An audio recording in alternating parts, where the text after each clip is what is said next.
विधवा school teacher. दोस्तों, मेरा नाम गौतम है और मैं 32 साल का हूँ। मैं बिहार के हाजीपुर शहर का रहने वाला हूँ। दिखने में मैं सुंदर और मेरी लंबाई 5 फीट 8 इंच की है। दोस्तों, मेरे घर से एक मकान छोड़कर एक औरत रहती थी।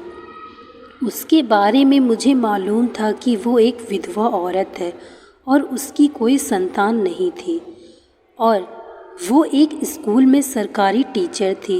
वो अपने घर में अकेली ही रहती थी।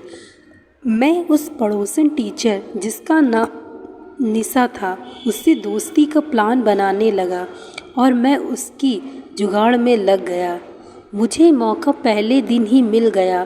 किसी कारण से निशा की बस मिस हो गई।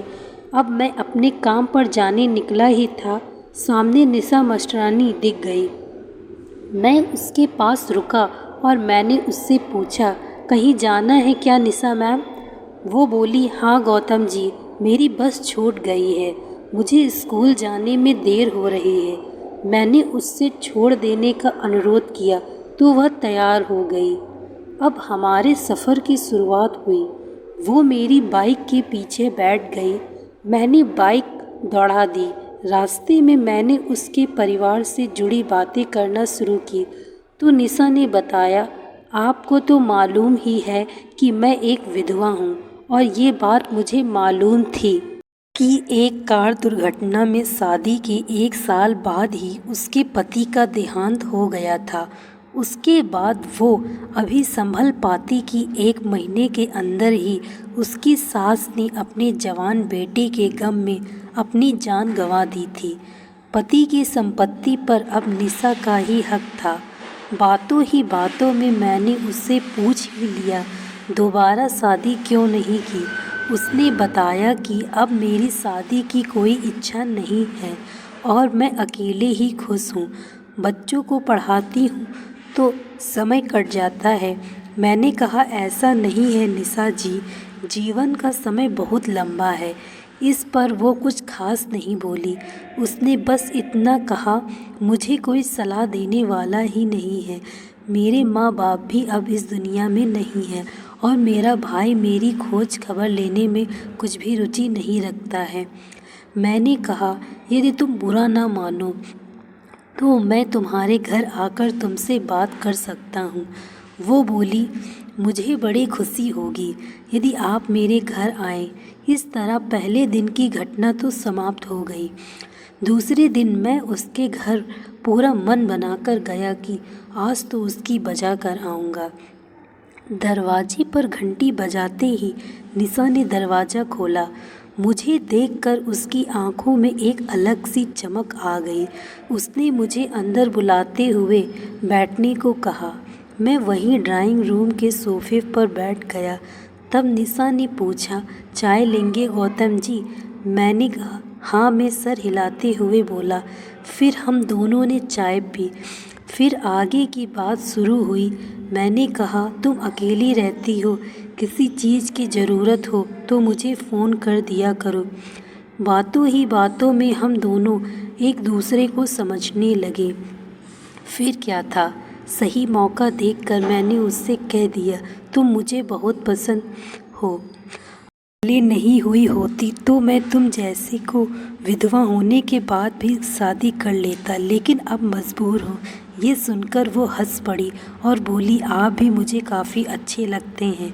उसकी इस बात को सुनकर मैंने कह दिया, यदि मैं तुमको अच्छा लगता हूँ तो शादी को मारो गोली।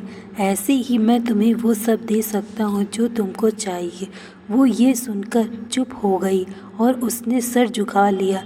ये सुनकर उसको पहले तो वो समझ नहीं पाई कि ये क्या हो गया। फिर हड़बड़ा कर मुझे दूर करने लगी। लेकिन मैंने निशा को कहा कि आप टेंशन ना लो, मैं आपको छोड़कर कहीं नहीं जाऊंगा।